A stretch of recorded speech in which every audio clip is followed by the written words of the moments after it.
Hi, and welcome back to Flightpath Pioneers, a helicopter lesson in 15 minutes. I'm Walter, I'm a CFII. I do these lessons for two reasons. One, I hope you take something away from it by a practical, a practical approach to learning by seeing, touching, feeling, and telling short stories around it. And of course, it's to reinforce the learning for myself as I want to become a more proficient teacher and, of course, pilot. So join me here. This is the third piece of the basic aerodynamics. This time we're going to talk about drag and the three axes of forces that we have to take into consideration. So let's dive right into it. As of course, if I can move my slides here. Drag, and that's not like in drag racing, right? It's a crazy sport where cars drive a straight line distance in competition. So what it is that they have to overcome? Well, thrust going forward, and drag in order to be able to come the fastest on the racetrack itself. Well, it's not different from what it is that we're trying to accomplish in the aircraft itself as well, right? We want to be able to create the maximum amount of lift at the lowest power setting, and we want to be able to go forward, sideways or backwards, with the least of resistance holding us back, right? So it is something that we have to think about, that there's three different types of drag. And there's a graph that you see to the side. I'm almost 100% sure you will see that likely on your written exam. So you do need to pay attention to this and be able to understand it. Although only one of these is something that we will be working with and thinking about as you go into more advanced aerodynamics at a later time. But all three of them, of course, relevant. So let's go to the terms. So profile drag, right, is the frictional resistance of the blades passing through the air, right? So anytime you pass something, there's going to be a resistance of some sort. So it's made up of a form, right? The way the airfoil was built, symmetrical or asymmetrical, and the skin friction, of course, it's a very small surface roughness, such as dirt and dust. And that's part of the reason why you want to inspect your blades, right, the main rotor and tail rotor, to make sure that it is smooth. There are no divots. There's no 100,000 fly guts that you hit in the last flight on top of, because all of these things can add to drag, right?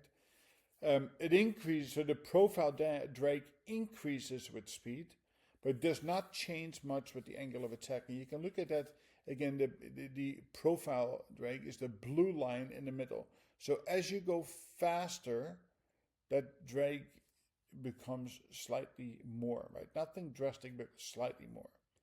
The induced drag is created by producing lift due to the vortices and induced flow generated around the blades as they create lift itself. It acts rearward and downward, as we just talked about in the earlier sessions. The vortices create turbulent air, and an induced flow changes the angle of attack. Decreases with speed because induced flow decreases with speed. So you have to think about it this way. If you're sitting still and the blades are spinning, both the tail rotor and the main rotor, we have vortices or air that is being down and backwards. Well, as we pick up speed, this becomes more horizontal than vertical. So these are away. By the time the same tip comes back around, that is already gone.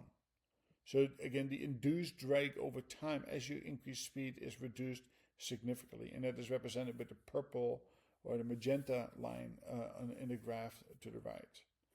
The parasite drag, right, is created by all non-lift creating components, such as skids and fuselages, and then it increases with speed itself. So you can look at that at the green line. Now think about that. If you're flying, you open up a window, you stick your hand out, on how much the impact on your hand, what that feels like. Well, that is parasite drag, right? That's problematic as it increases drag as you are increasing speed, right? So the total drag is the total of the three different forces: profile, induced, and parasite. And the drag curve shows how each type of the changes with airspeed itself, right? So the minimum drag versus maximum lift in this case is 53 knots to 55 knots, right? So if you look at that in the graph itself, the total drag, or the red line on top, that as it initially decreases as you pick up speed, But then on the back end, as you increase speed, because of the parasite drag, it increases again on the back end. Now, is this something you feel or sense or notice? No, but all of these things matter because thrust forward, right, is counted by drag. And if you the more drag you have, the more fuel it takes to overcome that.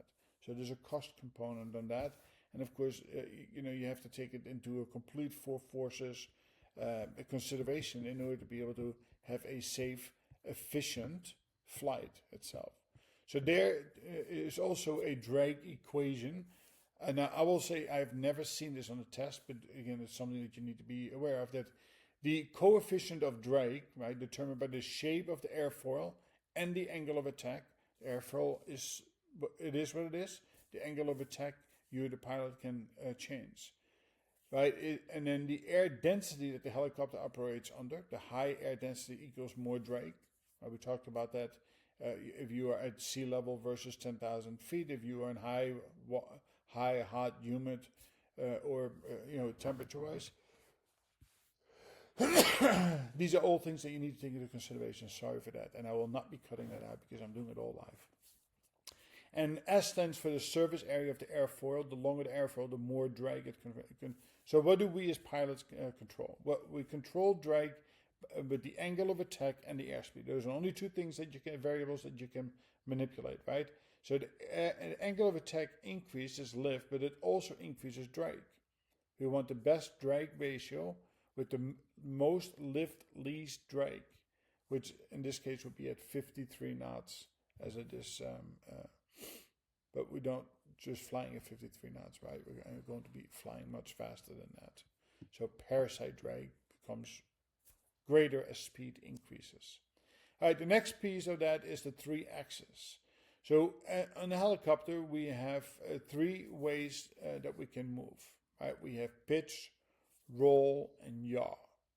So the longitudinal axis, the roll, which is represented in the center, is a pivot point where the helicopter rolls left and right and goes from nose to tail. So we keep the nose and tail steady, and we have left and right. That's a roll. The pitch is the up and down motion.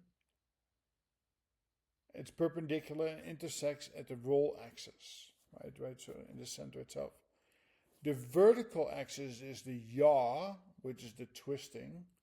Right, the vertical axis is running from the top to the bottom, which is the pivot point where the heading of the helicopter turns left or right.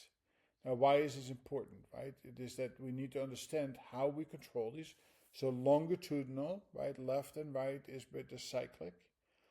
The rolling, the lateral up and down is by the cyclic.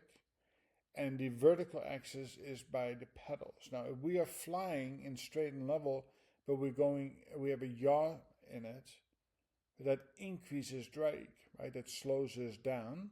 Or if we want to maintain the same speed, but flying crooked through the air, it requires more power, more fuel, right? So it's important that we stay in a coordinated fashion, and therefore we need to understand these 3 axes of rotation for the aircraft itself.